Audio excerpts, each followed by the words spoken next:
What was the most horrendous low point of yours that made you feel like the universe hated you? I seriously considered shooting up the funeral home. My ex-wife, Melissa, and I signed for divorce. She was keeping our 2 kids in the house with her while I was staying at a motel down the road. 2 weeks later, her mother died. Normally, that would be a small victory for someone in my position. Any and all pain to the person that was actively ruining my life and taking everything I cared about was welcomed by me.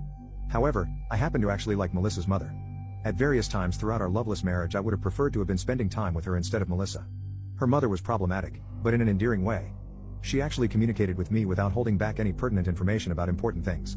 Above all else, and jokes aside, she was a magnificent woman and friend, and an even better grandmother to my kids. So when I got the news, I was devastated. Yet another reason to cry myself to sleep at night. There was no question as to whether or not I was going. I could not go. I read on the invitation that there was going to be a dress code. The whole funeral had a color theme. I knew immediately that I was going to have problems because I'm blue/green colorblind. I hadn't bought new clothes since the divorce because the only person verifying colors for me had been my wife. I could have picked something in my wardrobe that I knew was light blue, but I had a burning desire to stun on Melissa. The kids had told me that she was already seeing someone new. Some guy named Todd. I needed to show her that I was doing just fine without her in my motel. Or at least make this Todd guy look silly in comparison. I went to the mall the day before the funeral to acquire my swag. I checked every luxury clothing store to make sure I was getting the very best pieces and deals I could. The money became immaterial at a certain point because I knew the look on my wife's face when I entered the funeral home would be priceless. Everyone was required to wear at least one light blue article of clothing according to the funeral invitation. I figured I would wear a beige suit that I'd recently had tailored and find a baby blue shirt somewhere in the mall. After hours of digging I had finally found a shirt that felt good.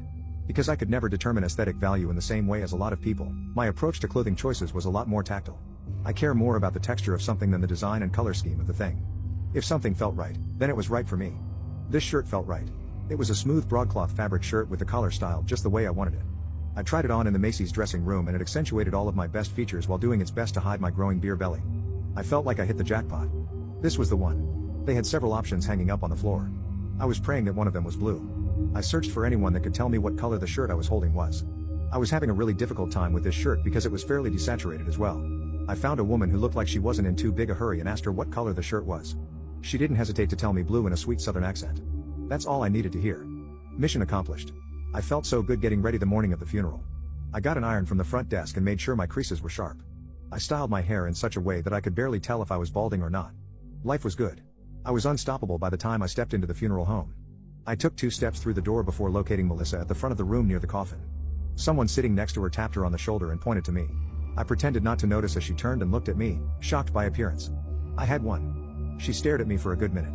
I made sure not to let her know I was paying attention and just stood there reveling in it. I didn't know something was wrong until other people started looking at me the same way.